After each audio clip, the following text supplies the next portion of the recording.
اوكي حسن يمجال مكفت ويسني الكفاز ግን ከዛ በፊት ኦኬ ላሳይ ይሄን ነገር እንድታየው። ምክንያቱም ኢየሱስ ደንቆሮዎች ብሎ የተሳደበበት ምክንያት ራሱ እጅህ ታጠብ ስለተባለ ነው።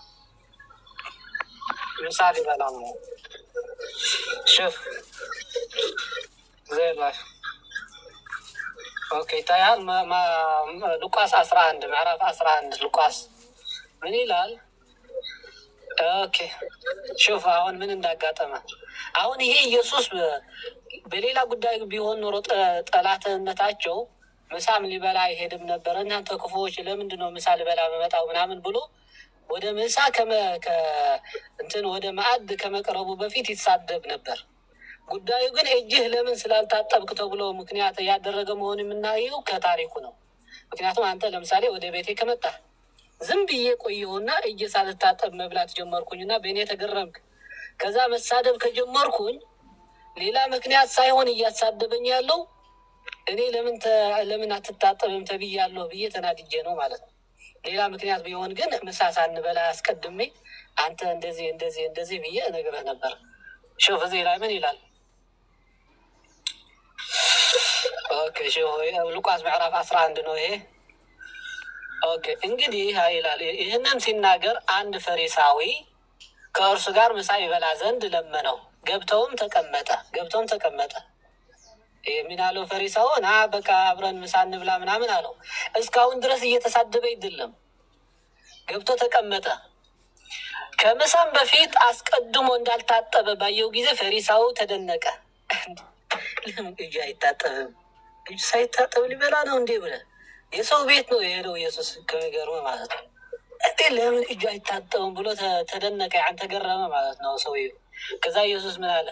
ጌታም እንዲህ አለው፣ አሁን እናንተ ሹፍ በቃ ስድብ ይጀምራል። ጌታም እንዲህ አለው፣ አሁን እናንተ ፈሪሳውያን የጽዋውንና የወጭቱን ውጭ ታጠራላችሁ፣ ውስጣችሁ ግን ቅሚያና ክፋት ሞልተዋል። እናንተ ደንቆሮዎች ታያል ጊዜ እናንተ ደንቆሮዎች ለምንድን ነው አሁን የሚሳደበው? እዛ ሰው ቤት ሄደው እጅህ ታጠብ ስለተባለ ነው ወይስ አይደለም? ይስሐቅ እንደዛ ስላለው ነው እዚህ የሚያሳየው። አዎ ምክንያቱም ሌላ ምክንያት ቢሆን ኖሮ ምሳ ሳይታጠብ ቁጭ ከማለቱ በፊት ለምን አይታጠብም ከማለቱ በፊት ሰውየው ቢሳደብ ኖሮ ኢየሱስ አይ ስለ እጅ አልታጠብክም ስለተባለ ሳይሆን እነዛ ሰዎች ክፉ ስለሆነ ነው ምናምን እንል ነበር። አሁን ግን የስድቡ መነሻ የሆነው እጅ ታጠብ ስለተባለ ነው። ስለዚህ በቃ እንደ ያለ ምክንያት ይሳደባል ማለት ነው። ቀጥ እኮ አሁን ይህንን ጥያቄ ሌላ ቦታ ሲጠየቅ ሰምቻለሁ። እኔ አይደለም የጠየቅኩት፣ ግን ገስት ላይ ሳልገባ ዝም ብዬ ከስር እየሰማሁ ነበረ። ያው ክርስቲያኖች ቤት ማለት ነው። ግን ደግሞ ምን አይነት መልስ ነው የሰጡት? እንዴት አሁን ለምሳሌ ክርስቶስ ደንቆሮ ሲልና እኛ ደንቆሮ ብንል ችግር አለው ወይ ሲባል አይ ችግር አለው ተባለ። እንዴት ሲባል አይ ክርስቶስ ደንቆሮ ሲል ለማይሰሙት ነው። አንዲያ ነገር አምላክ ነው አይሳሳትም። ሁለተኛ ነገር ደግሞ ለማይሰሙት፣ የማይሰማ ሰው አንዳንዴ ደንቆሮ ይባላል። ተነግሮት የማይሰማ አውቆ በቃ ያንን ነገር ለማጣጣል የመጣ የማይሰማ ለማዋረድ የመጣውን ደንቆሮ ማለት ይችላል። እኛ ሲባል አይ እኛ አንችልም፣ እኛስ እንደሱ የእሱን ፈለግ እሱ አምላካችን ነው፣ እሱ ነው የምንከተለው አይደለ? ስለዚህ እኛ ሲባል ደግሞ አይ አይቻልም፣ ምክንያቱም እኛ ሰዎች ነን፣ ደንቆሮ ማለት አንችልም፣ ገሃነም እንገባለን ነው። እንደዚህ አይነት መልስ ነው የሰማሁት። እንግዲህ እስኪ ወይ እጠይቃለሁ ሂጂን እዛም ሂጂ እጠይቃለሁ። ችግር የለውም። አሁን በመልሱ ዙሪያ የሚሰጠው ነገር ችግር የለውም። አንተ እምነት የምታስበው ነገር ትነግረናለህ። ግን የጉዳዩ መነሻ ስናየው ቆም ብለን ስናስብ ግን አሁን አንተ ምናልባት ኢየሱስ የሚያሰድባቸው ነገር ሊያቅላቸው እኮ ይችላል። ለምሳሌ አንድ ሰው ስህተቱ ምናምን ልታቅ ትችላለህ። ለምሳሌ እኔ ምሳ እንድንበላ ና ወደ ቤቴ አልከኝ። እሺ ብዬ ወደ ቤትህ እየሄድኩ ነው፣ እየተሳደብኩ አልነበረም። አንተም እኔን አክብረህ ነው ወደ ቤት የምትወስደኝ። ከዛ እኔ ደግሞ ግድ የለኝም ቁጭ ብዬ እጄ ሳልታጠብ ምሳ መብላት ስጀምር ቀልዳችንን ሆነ ነው እጅ አይታጠብ ምናምን ስትለኝ እናንተ ደንቆሮ እናንተ ምናምን ብዬ መሳደብ ከጀመርኩኝ እየተሳደብኩ ያለሁት እጅህ ለምን አልታጠብክም ስላልከኝ ነው። ታዲያ ሌላ ጉዳይ ቢኖረን እኮ ሌላ ምናልባት አንተ ድክመትህ አውቃለሁ ሊሆን ይችላል፣ ማቃልህ ድክመት ሊኖር ይችላል እኮ ከዛ በፊት ግን ታዲያ ለምን እጄ ሳልታጠብ ምሳ ከመብላቴ በፊት እናንተ ደንቆሮዎች ምናምን እያልኩ ምሳ ልንበላ አብረን አልሄድንም? ለምን እንደዛ አልተሳደብኩም? አላደረግኩትም። ስለዚህ ጉዳዩ የግል ጉዳይ ነው። እጅ አለመታጠብና መታጠብ ጉዳይ ነው።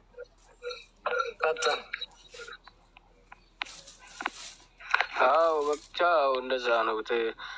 እንደዚህ ትክክል ነው ብዬ አላስብም በራሴ እጠይቃለሁ ብቻ እንጃ። መልሱ እንግዲህ ትክክል እንትን የሚልልኝ አይመስለኝም። ብቻ እጠይቃቸዋለሁ። ተሳደብ ያለባቸው ሊሰደቡ የሚገባቸው ሰዎች ስለሆኑ ተሳደበ ይለዋል። ታዲያ ለምን ከዛ በፊት አልተሳደበም? እጅህ ለምን አልታጠብክም ሲለው ሰውየው ለምን መሳደብ ጀመረ? ምሳ ሳይበሉ አስቀድሞ ለምን አልመከረውም? ለምን አልነገረውም ብለህ ከጠየቃቸው እዛ ቦታ ላይ ነው መደናገር የሚጀምሩት።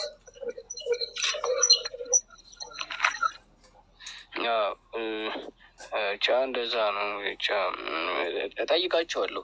ግን በጥያቄም ያው ክርስቲያኖችን መጠየቅ እፈልጋለሁ በዚህ አጋጣሚ ይመልሱልህ። አሁንም ማንኛው ክርስቲያን ካለ እዛ ታች እኛ ጋር ካሉ ይግቡና ይመልሱልህ።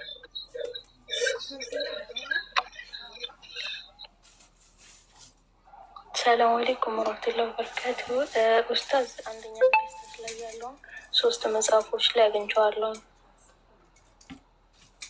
ሐሰንም አሳይቶን ነበር። 1 መጽሐፍ 2 የለውም፣ 3ኛ አይተናል። እየቀነሱ ነው አንዳንድ ነገሮች። ምክንያቱም አሁን ኤሪያሒታዊ ሚስት የሚል ከሌለ ዳዊት የልቤ ፈጸመ ይላል መጽሐፋችሁ ካልናቸው፣ አይ የልቤ ፈጸመ ሲል እኮ እግዚአብሔር ስህተቶች የሉበት ማለት አይደለም።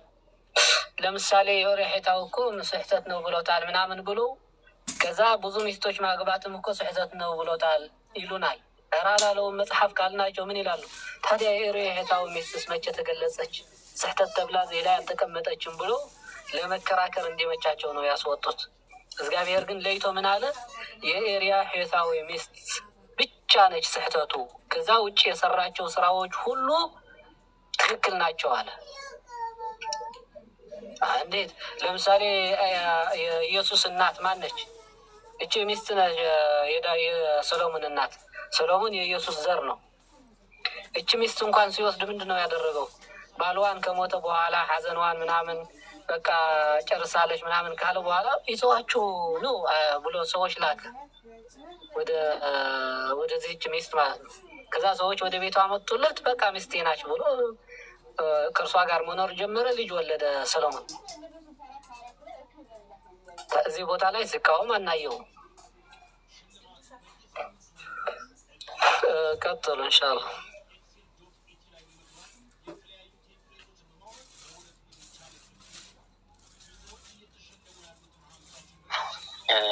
ማነው ስሙ? ይስሐቅ እንዴት ነህ? እግዚአብሔር ይመስገን። ወደ አሜሪካን ለመሄድ ፈልገህ ማለት ነው? ትኬት ገዝተካል ወይስ አልገዛክም? አልገዛውም እኔ። ትኬት ከመግዛት በፊት አሜሪካ ብትሄድ የምታገኘው ነገር ያሳስብሃል? አያሳስበኝም። መጀመሪያ ምን ማድረግ አለብህ? ትኬቱን መግዛት አለብኝ መጀመሪያ። ትኬቱን ወደ አሜሪካ መግቢያ ትኬቱ እንኳን ቢኖር ቪዛ ራሱ ካላስመጣ ወደ አሜሪካ መጓዝ አትችልም አይደል? መቼም ቪዛ ካታስመጣ ትኬት አትገዛም ራሱ። ምክንያቱም ቪዛ ካልተመታለህ የትኬቱ መቆረጥ ትርጉም የለውም። ስለዚህ እኔ እናንተ ለምሳሌ ገነት የሚያስገባውን ትኬት ካልቆረጥንና ካልገዛን ገነት ብንገባ የምናገኘውና የማናገኘው ነገር ሊያሳስብና አይገባም። ገባክ አይደለም? እኔ ዋናው ቁም ነገሩ ከገሃነም አምልጬ ገነት የምገባበትን ትኬት ገዝቻለሁ ወይስ አልገዛሁም፣ እጄ ላይ ይዣለሁ ወይስ አልገዛሁም አልያዝኩም የሚለው ነገር የሚያሳሰበኝ ዛሬ ላይ ማለት ነው። ለምሳሌ አንተ ሲኒማ ቤት መግባት ፈልገህ ሲኒማ ቤት መቼም ትኬት ሳትይዝና ተሰልፈህ በስርዓት ነው የምትገባው ሲኒማ ቤት በደንብ ማንኛውም አይነት ፊልም ማየት ብትፈልግ ግን ትኬቱ መጀመሪያ ያስፈልጋል። ትኬት ሳይገዛ እንዲሁ ዘሎ ፊልም ቤት አይገባም። ወይም እዛ ገብተህ የምታየው የህንድ ፊልም ነው፣ የአሜሪካ ፊልም ነው፣ የኢትዮጵያ ፊልም ነው፣ ትርጉም የለውም። ስለዚህ ትኬቱ ዘላለማዊ ህይወት የምትወርስበትን ትኬት እና ከገሃነም ቅጣት በእሳት ዘላለም ከመቃጠል የሚያድንህን ትኬት እጅህ ላይ ያዝ። አሁን እኛ የሚያሳስበን እና የሚያስጨንቀን በዚህ ምድር ላይ ስንኖር መቼም ሁላችንም ልክ አያቶቻችን ቅድመ አያቶቻችን እንደሞቱት እኛም ከዕለታት አንድ ቀን መሞታችን አይቀርም አይደል? እርጅናም ይመጣል፣ እንዲሁም ደግሞ እንሞታለን። ስለዚህ መጀመሪያ እኔም ሆነ አንተ ገነት የሚያስገባንን ትኬት እስኪ በጋራ ለመቁረጥ እንሞክር። እሺ እሺ እሺ። አብሽር፣ በርታ። ሌላ እስልምና ሌላ ጥያቄ አለ? አንድ ጥያቄ ዝም ብዬ ልጠይቅና ያው አብዛኛው የክርስትና ጥያቄ ስላለኝ ያው በእስልምና መጀመሪያ ያው ትንሽ ስታውቅ ነው አይደለም የምትጠይቀው፣ እያወቅህ ነው። አሁን ምንም እያወቅኩ ስላላወቅኩት በደንብ አላውቅም፣ ብዙ አላውቅም። እያወቅኩ ስመጣ ነው ጥያቄ የተደረገብኝ ያው እስልምና ላይ ማለት ነው። ግን አሁን መጽሐፍ ምናምን ትፈልጋለህ? የት ነው ያለኸው? እኔ ኢትዮጵያ ውስጥ ነኝ፣ ሀገር ውስጥ ነኝ። ኢትዮጵያ ችግር የለም። መጽሐፍ ምናምን ከፈለግ ያው እንዲደርሰን እናደርጋለን። አብሽር። እሺ እሺ። አይ እንትን አለኝ፣ ባይብልም ቁርአንም አለኝ። ካለህማ አጥናና ማንኛውንም አይነት ጥያቄ እስልምና ላይ ያለህን ጥያቄ ናና ሳታፍር ሳትሸማቀቅ ምን ሳትል መጣ ጠይቀን እንደ ጥያቄ። እሺ እጠይቃለሁ። እሺ በእስልምና እንትን አለ እንዲ ለምሳሌ ይቅርታ በጣም እንትን የሚባል አብዛኛውን እንትን ነው የምሰማው። ለምሳሌ እፎይ ቤት ነው አብዛኛውን የምሰማው። ያው ስለ ለዛ ነው ያው ከሱ እያመጣው ብጠይቃችሁ ይሻለኛል። እናንተ ደግሞ ብትመልሱልኝ ይሻላል። እንደዛ ትችላላችሁ አይደል? እኛ እንችላለን። አዎ፣ ግን ያው እንዳልኩ ቅድም የገነት ትኬት እንዴት ነው የሚቆረጠው፣ ትኬቱ የት ይገኛል የሚለውን ነገር ቅድሚያ አስቀድም። ሌሎች ነገሮች ስለሚደርሱ ማለት ነው። ቅድም እንዳልኩ ትኬቱን እናስቆርጣለን። ከዛ በኋላ ደግሞ ቪዛ ምን አይነት ቪዛ ነው የሚመታበት፣ ማህተሙ ምን አይነት ነው፣ ገነት የሚያደርሰው ምናምን የሚለውን ደግሞ በደንብ አድርገን በዝርዝር እናወራበታለን። አብሽር። እሺ እሺ። በቃው የእንትን መግቢያው ላይ ለምሳሌ አንድ ሰው በእስልምና ምን ሲሆን ነው ወደ ሲኦል የሚገባው፣ ምን ሲያደርግ ነው ወደ ገነት የሚገባው እና አንዱ ላጠፋው አንዱ ይቀጣሉ በእስልምና ማለት ነው። ድጋሚ ምን ስታደርግ ነው ወደ ገነት የምትገባው፣ እዛስ ገነት ገብተህ ምን ታገኛለህ የሚለውን በደንብ ብታብራራልኝ ደስ ይለኛል። እሺ፣ እዚህ ጋር ኡስታዝ ወሂድ ይባላል፣ መምህራችን ነው። እስኪ ኡስታዝ ወሂድ ይህንን ከኔ የተሻለ እውቀት ስላለው እሱ ይመልስልንና አብረን በጋራ እንማር። በጣም አሪፍ ጥያቄ ነው የጠየቀው ኡስታዝ። ሰላም አለይኩም ወረሕመቱላሂ ወበረካቱ። ወአለይኩም ሰላም ወራህመቱላሂ ወበረካቱ። አሰላሙ አለይኩም ወራህመቱላሂ ወበረካቱ። ያ ጀማ እንዴት ናችሁ? አንተ ብትቀጥል አይሻልም? እኔ ገና መግባቴ ነው። በዛ ላይ ደግሞ ኡስታዝ ናሀቂ አለ። ሰላም አለይኩም ወራህመቱላሂ ወበረካቱ። ናሀቂ ሀቢቢ። አለይኩም ሰላም ወረሕመቱላሂ ወበረካቱ። ቀጥል ኡስታዝ ቀጥል። ኢንሻአላህ እየጠየቀን አሁን የጀመረው ጥያቄው ቀጥል። ደስ አይልም? እናንተ ብትቀጥሉ ጥሩ ነው። ተመልስላት ኢንሻአላህ ቀጥል። ጥያቄው ምንድን ነው? የአንድ ሰው ጀነት የሚገባው እንዴት ነው? ጀሀነም የሚገባው እንዴት ነው? በኢስላም አንዱ ለሰራ ወንጀል ሌላው ገፈትና አበሳ የሚቀምስበት ምክንያትና ቁብ አለ ወይ ነው እያለ ያለው ልጁ ወንድማችን። እንደዛ ነው ጥያቄ። ሰላም ብያለሁ። በቅድሚያ ይስሐቅ። እግዚአብሔር ይመስገን ሰላም ብያለሁ እኔም። አዎ እንደዛ ነው ጥያቄ እና ያው እንትን እየከፈቱ በደንብ እንዲገባኝ ያው ቁርአን እየከፈቱ በደንብ ግልጽ እንዲያደርጉልኝ ነው። ያው አሁን በክርስትና እንደዛ ነው ያለው፣ ግን በእስልምና አንዱ ለሰራው አንዱ ይቀጣል። ወር ገነት መግቢያው መንገድ እንዴት ነው? ምን ስታደርግ ነው? ገነት ከገባህ ሳትወጣም ወይ? ሲኦል ከገባህ ሳትወጣም ወይ? ሲኦል የምትገባውስ ምን ስታደርግ ነው የሚለውን የእኔ ጥያቄ ነው። ኦኬ፣ አሪፍ ጥያቄ ነው። ያው በመጀመሪያ ደረጃ ያው ቁርአን እንደሚነግረን ከሆነ ተሸካሚ ነፍስ የሌላውን ኃጢአት አትሸከምም ነው የሚለው። ሁሉም በራሱ ኃጢአት ነው የሚሸከመው የሚቀጣው። ለምሳሌ በሱረት ፋጢር ምዕራፍ 35 ቁጥር 18 ላይ ኃጢአትን ተሸካሚ ነፍስ የሌላውን ኃጢአት ሸክም አትሸከምም ነው የሚለው። ምናልባት ጥቅሶቹን የያዛቸው፣ ምክንያቱም ጥቅሶቹን እያወጣን ካየናቸው ጊዜ ይፈልጋሉ እና ጊዜን በደንብ በአግባብና በስርዓት እንድትጠቀም አንተ ያዛቸው ጥቅሶችን ማለት ነው። ሱረት ፋጢር ምዕራፍ 35 ቁጥር 18 ላይ ማለት ነው ኃጢአትን ተሸካሚ ነፍስ የሌላውን ሸክም አትሸከምም ይላል። ይህ የመጀመሪያው ጥቅስ ነው። ሁለት ጥቅሶች ካሉ በቂ ነው ብዬ አስባለሁ። ሱረቱ ኢስራ ምዕራፍ 17 ቁጥር 15 ላይ ደግሞ ተሸካሚ ነፍስ የሌላይቱን ኃጢአት አትሸከምም፣ መልእክተኛ እስከምን ድረስ የምንቀጣ አይደለንም እናል። አንድ ሰው እንደውም የሚቀጣውና የሚጠየቀው መጀመሪያ መልእክተኛ ተልኮለት መልእክቱን ሰምቶ አመዛዝኖ አልፈልግም ብሎ አሻፈረኝ ሲልና ሲያስተባብል ያ ሰው ይጠየቃል ማለት ነው። ይቀጣልን በኋላ ላይ በመጨረሻው ዘመን ላይ ወይም ደግሞ የቂያማ ቀን የፍርድ ቀን ማለት ነው። ስለዚህ ተሸካሚ ነፍስ የሌላውን ኃጢአት አትሸክምም አለ። የእኔ ኃጢአት ከልጆቼ ጋር የሚያገናኘው ነገር የለም። የልጆቼ ኃጢአት የራሳቸው ነው የሚችሉት። ኃጢአት ማለት ሲጀምር ጀምሮ ምን ማለት ነው ብለን ስንል ኃጢአት የሚለው ቃል የኸጣ የሚለው የአረብኛው ቃል ራሱ ኢላማን መሳት ማለት ነው፣ ወይም ደግሞ ማመፅ ማለት ነው። አመፅ ማለት ነው ትርጉሙ ማለት ነው፣ ቋንቋዊ ፍቹ ማለት ነው። ሸሪዓዊ ፍቺ ደግሞ አላህ ያዘዘንን መልካም ነገር አለማድረግ፣ የከለከልን ክፉ ነገር ማድረግ ኃጢአት ይሰኛል ማለት ነው። በሱረቱል አሕዛብ ምዕራፍ 33 ቁጥር 5 ላይ በእርሱ በተሳሳታችሁበት ነገር በእናንተ ላይ ኃጢአት የለባችሁም፣ ነገር ግን ልቦቻችሁ አውቀው በሰሩትም ኃጢአት አለባችሁ። አላህ ማሪና አዛኝ ነው ማለት ነው። አንድ ሰው ከአላህ መልእክት ደርሶት ይህም መልእክት አውቆና ተረቶ በዛ መልእክት ማመፅ፣ ማስተባበል፣ መካድ ኃጢአት ይሰኛል ማለት ነው። ይሄ ነው ኃጢአት ማለት ነው። ስለዚህ ለሰው የሚሰራው ኃጢአት የሚያደርገው ነገር ምንድን ነው? ንስሐ ይገባል፣ ወደ አላህ በንስሐ ይመለሳል። ተውባ ይባላል በእኛ በኢስላም። ተውባ ማለት ንስሐ ማለት ነው። ወደ አላህ በንስሐ ይመለሳል። በመጸጸት ይቅር በለኝ ማሬም ብሎ ጥያቄ ያቀርባል። አላህ ኃጢአቱን የሰራውን ወንጀል የሰራውን በደል ይቅር ይለዋል ማለት ነው። ይሄ ነው ትምህርታችን ማለት ነው። የመጀመሪያው ላይ ጥያቄ ካለ ጥያቄ ጠይቅ፣ ያልተመለሰ ነገር ካለ ከዛ በኋላ ወደ ሁለተኛው ፖይንት ጀነትና ጀሃነም ምንድን ናቸው የሚለውን ነገር አንዳንድ ነገሮች እናያለን ማለት ነው። ቀጥል፣ ጥያቄ ካለ።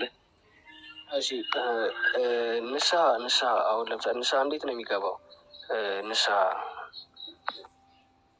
ያው እንትን አይደለ ለእንትኑ የሚያስፈልገው ነገር ምንድን ነው? ንስሐ ለመግባት ያው 4 ሸርጦች አሉት።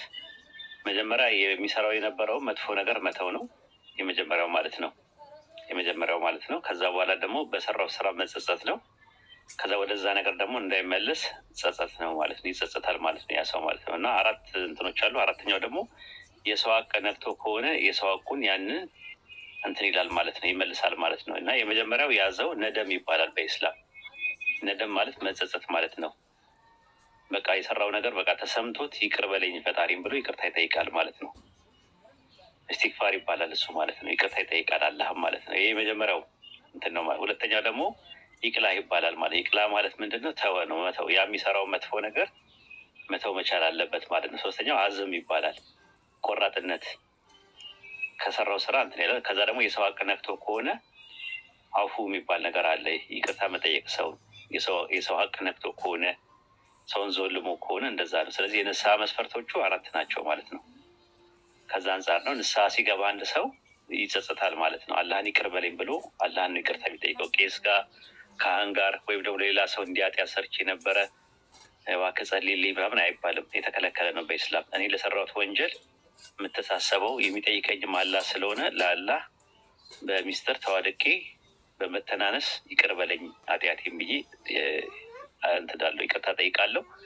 አላህ ይቅር ይልሃል ማለት ነው። ይሄ ነው ትምህርታችን። ንስሐ ሲገባ እዛው ባለበት ነው አደለ? ባለበት መጸለይ ነው ይችላል። ወር መስጊድ ሄዶ ነው ይቅርታ የለም መስጊድ ምናምን ያለበት ቦታ ላይ ከፈለገ ተኝቶም ሊሆን ይችላል፣ ቁጭ ብለውም ቆሞም ሊሆን ይችላል። ግን በራሱ በቃ ከአላህ ጋር የሚጨርሰው ነው። ማንም አያውቅም። ማንም አንተና በአላህ መካከል ጣልቃ የሚገባ ማንም የለም። ራሱ ማለት ነው። ያ ነው የኛ ትምህርታችን። እሺ ቴንኪ በጣም ተመልሶልኛል። እና እስኪ ሲኦል እና ገነትን ደግሞ በደንብ መስልምና ጀነትና ጀሀነም የሚባሉ ነገሮች ቅጣትና ሽልማት ማላቸው። በሌላ አባባል ዝም ብለህ ቅጣትና ሽልማት በለ።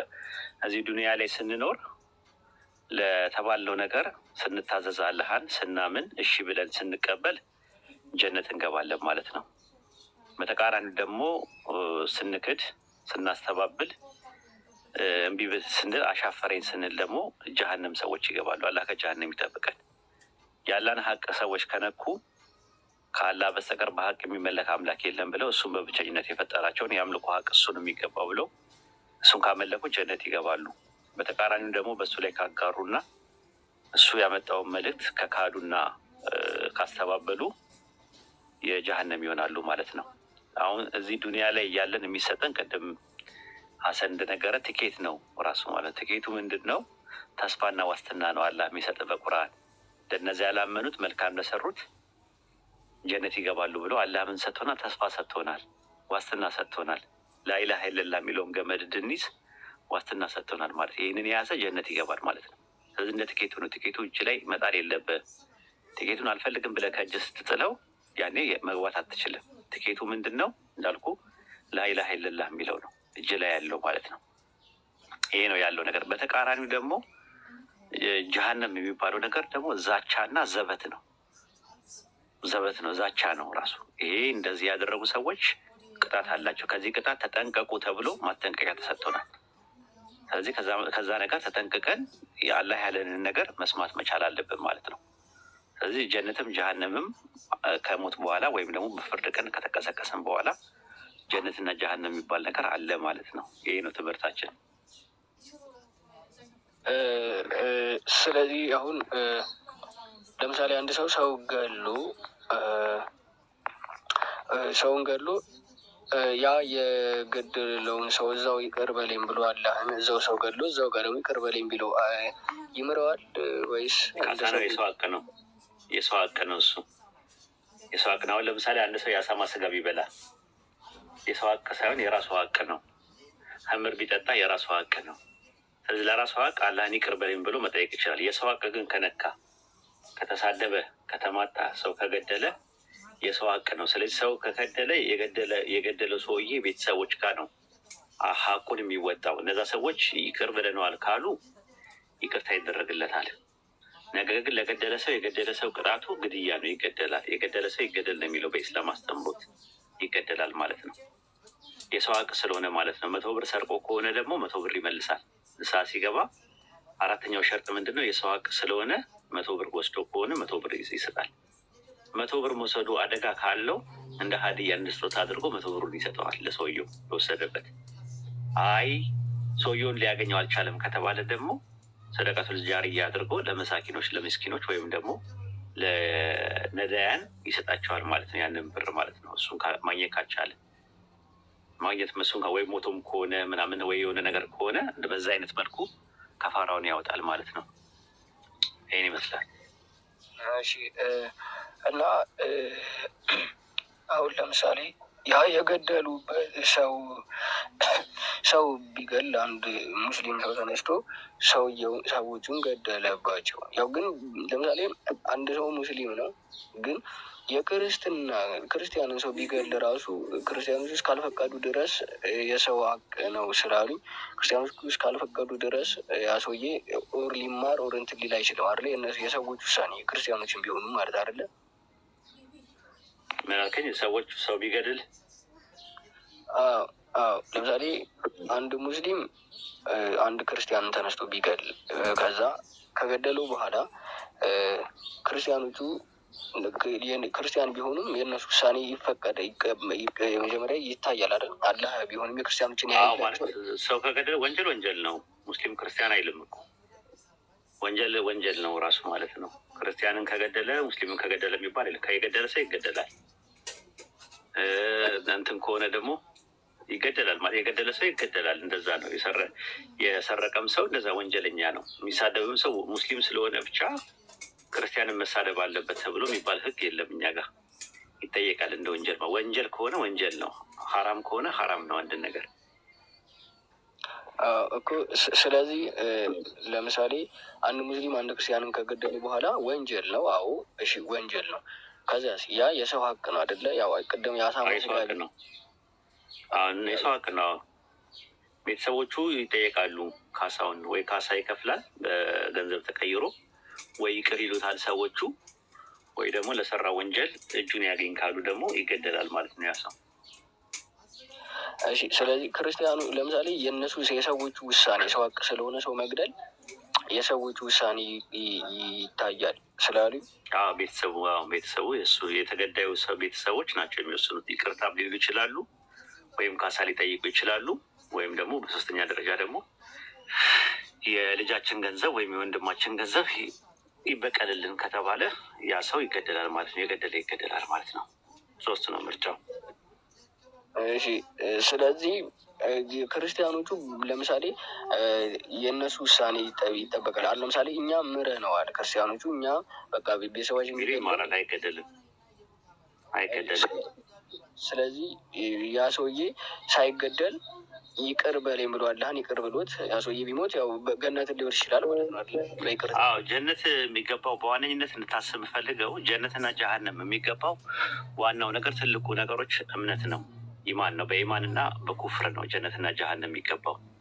ነገር ግን ጀነት ውስጥ ያሉ የተለያየ ደረጃዎች አሉ፣ 100 ደረጃዎች አሉ፣ ሌቭሎች አለ። እዛ ውስጥ ለመግባት ግን መልካም ስራ ያስፈልጋል። አንድ ሰው መልካም ስራ ያስፈልገዋል። ሙስሊም ከሆነ መልካም ስራ ያስፈልገዋል። ጀሀነም የሚባል ውስጥ ደግሞ ሰዎች ሊገቡ የሚችሉ ደግሞ በመጥፎ ስራቸው ነው። አንድ ሰው ላኢላሀ ኢለላህ ያለ ሙስሊም የቂያማ ቀን ሚዛን ይቆምለታል። ከዛ መልካም ስራውና ክፉ ስራው ይመዘናል። መጥፎ ስራ ከሰራ ስራው ሚዛን ላይ የተቀመጠው ስራ መጥፎ ስራው ለዛ ለመጥፎ ለሰራው ስራ ንስሐ ካልገባበትና ከፋራ ያልወጣበት ጉዳይ ከሆነ እንደ ስራው ለስራው መጠን ተመጣጣኝ የሆነ ቅጣት ተቀብሎ ወደ ጀነት ይገባል ማለት ነው። ይሄ ነው ትምህርታችን።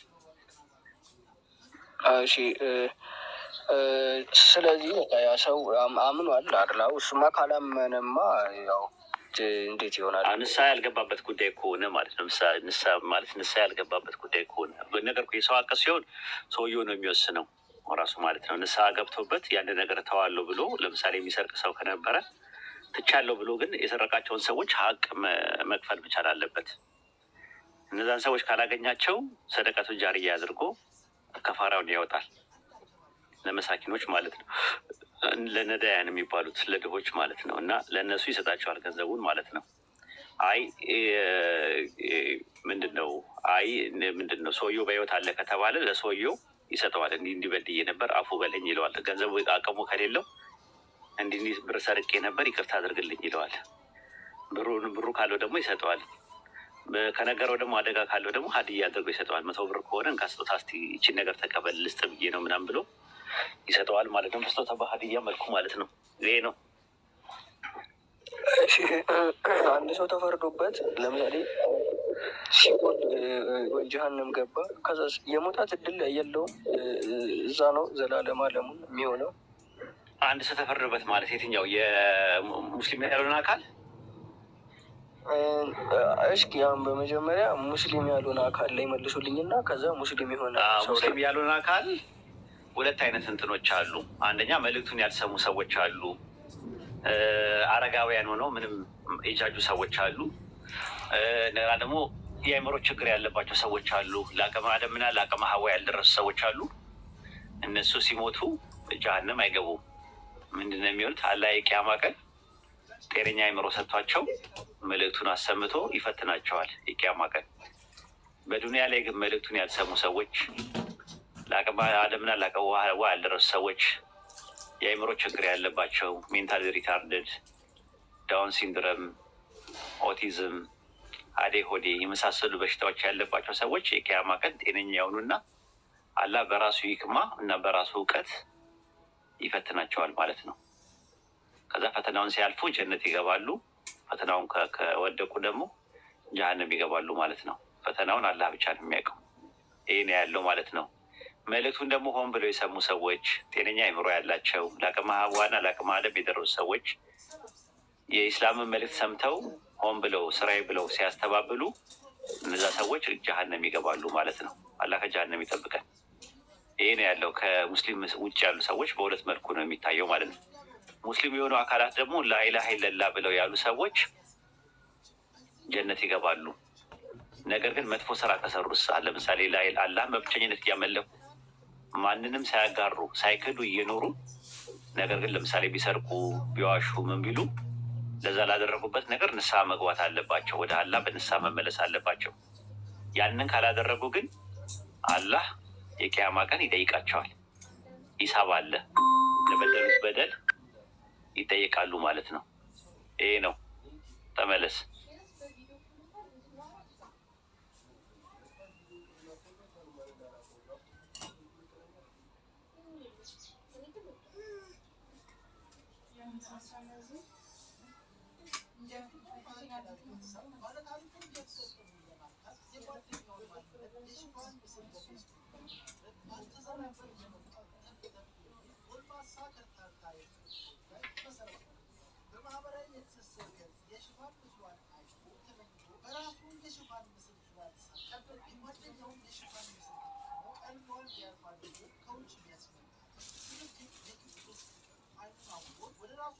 እስከዛ ድረስ ሌሎቻችሁ ማውራት ትችላላችሁ። ሰላም መባባል እንችላለን። ሁድ አሰላሙ አለይኩም ወራህመቱላሂ ወበረካቱ። ሰላም ወራህመቱላሂ። እኔ ገስት ላይ ቁጭ ብላችሁ በጎሪጥ የምታዩኝ ሰዎች ናችሁ የምትገርሙኝ። የሆነ በጎሪጥ አጠናግራችሁ አይናችሁ የምታዩኝ ሰዎች ናችሁ የምትገርሙኝ።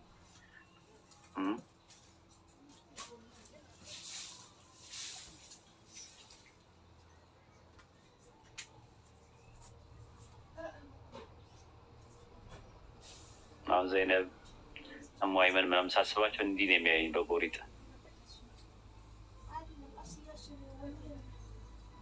አሰላሙ አለይኩም ወረህመቱላሂ ወበረካቱ። ወአለይኩም ሰላም ወረህመቱላሂ ወበረካቱ። አይ ዝም ብዬ ሳስባችሁ እንደዛ ነው የሚታየኝ በአይነ ህሊናዬ። በምናቤ ሳየው በቃ እንደዛ ነው የሚመስለኝ። ገስት ላይ የተቀመጡ ሰዎች እንዲህ በጎሪጥ ምንድን ነው የሚያወራው? ምንድን ነው የሚለፈልፈው ይሄ ነገር? አንዳንዱ የማይገባ ነገር ነው፣ አንዳንዱ የሚገባ ነገር ነው ምናምን የምትሉ ይመስለኛል።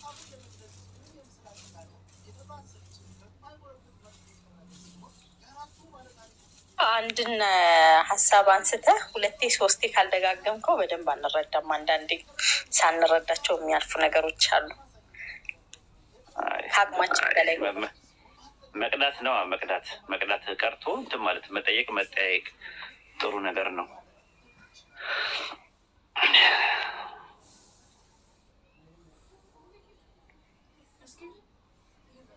ኦኬ፣ ይሳቅ ተመለስክ? ስልክ ትደውሉልኝ ነው። እኛም ስልክ ሲደወልልህ አቆምን ማለት ነው። በእንትን ማለት ነው። በደንብ ላይ አቆምነው ራሱ ማለት ነው። እና እንደዛ ነው ያለው። አንድ ሙስሊም እንዳልኩ ነው።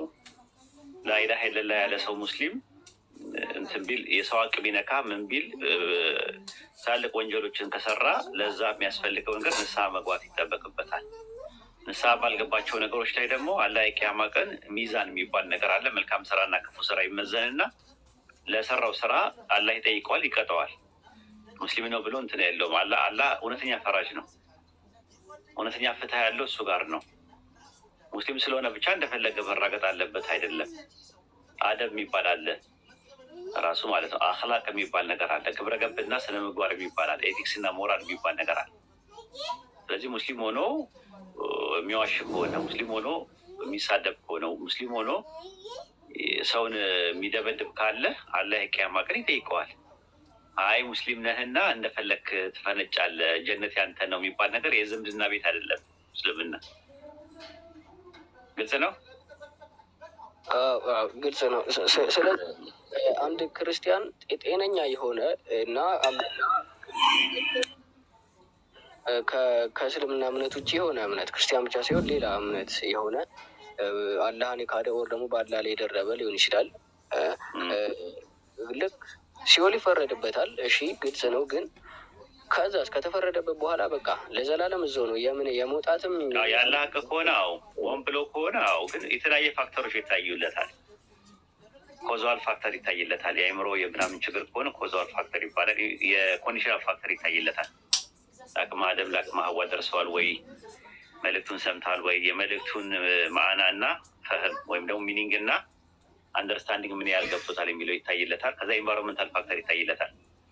ለምሳሌ ሂንዱይዝም ባለበት 90% ባለበት አካባቢ ላይ ሆነው እስልምናን ጭራቅ አድርገው ስለውበት ከሆነ የእሱ ትክክል ነው እየተባለ ካደገ ያ ነገር ከምን አንጻር ነው የሚለው አላህ ነው እንትን የሚለው እሱን። አሁን ለምንድን ነው የሚለው ቁርአን ፍርድ ያለህ እንጂ የሌላ የማንም አይደለም እና ይላል። ስለዚህ አሁን እኛ አንፈርድም። ከኛ የሚጠበቀው ነገር እንደ ሙስሊም መልእክቱን ማስተላለፍ መንገር፣ ከዛ በኋላ አፈጻጸሙ ምኑ ደግሞ ለአላህ ነው የምትሰጠው። ለምሳሌ ይስሐቅ እኛ ቤት መጣ፣ ስለ እስልምና ነገር ነው እንዲያጠና ነገር ነው፣ አበረታታለሁ። በሃይማኖት ማስገደድ የለም ይላል። ማስገደድ መስበክ ምናምን መጀንጀን ምናምን ነገር አይፈቀድም። ስለዚህ እንነግራለን፣ መልእክቱን ብቻ እንነግርሃለን። አንተ የሚበጀውን ከሚፋጀው የለየ ህሊና እስካለ ድረስ አንተ አመዛዝነህ ውሳኔው ለአንተ ነው የሚሰጠው። ሱረቱ በቀራ ምዕራፍ 2 ቁጥር 256 ላይ በሃይማኖት ማስገደድ የለም፣ ቅኑ መንገድ ከጠማማው ተገለጠ፣ በጣዖት የሚክድና በአላህ የሚያምን ሰው መልካም ዘለበትን ጨበጠ ይላል። ስለዚህ ከአንተ የሚጠበቅብህ ነገር ምንድን ነው? የአንተ ውሳኔ ነው። ዲሲሽን ሜኪንግ ፕሮሰሱ የአንተ ነው፣ ኃላፊነት ማለት ነው ያለበት። እንዴት ነው ፍርዱ? አላህ ታዲያ ይህን ሰውዬ እንዴት ነው የሚያየው የሚለውን ነገር ከአላህ ጋር ነው አንተ የምትጨርሰው። እኛ የምናውቀው የልብህን ማወቅ አንችልም። ልብ ላይ ምን እንዳለ አናውቅም። ምን አይነት ያልጨረሳችሁትን ነገር እኛ መመራመርም አይጠበቅብንም። እንደ ሙስሊም መልእክቱን ሙስሊም ላሉ አካላቶች መስጠት ብቻ ነው። መልእክቱን ማድረስ ብቻ ነው ከኛ የሚጠበቅብን። ይሄ ነው። እሺ አሁን በቃ 2 ጥያቄ ነው የቀረኝ። ከዛ እወርዳለሁ ማለት ነው። ለምሳሌ ሲኦል ያው ገሃነም እሳት ነው ያለው፣ ስቃይ ነው ያለው ሲታወቅ። ሲኦል በእኛ መቃብር ነው ራሱ፣ በባይብልም መቃብር ነው ሲኦል። ጀሃነም እያልክ አውራ። ሲኦል ማለት እኮ ሲኦል ነው በብራይት ሀዲስ የሚባለው በእንትን መቃብር ማለት ነው። መቃብር ማለት ነው ሲኦል። መቀበሪያ መቃብሩ ሲኦል ይባላል እንጂ ሲኦል ማለት እና ጀሃነም ይለያያል። እሺ ቀጥል።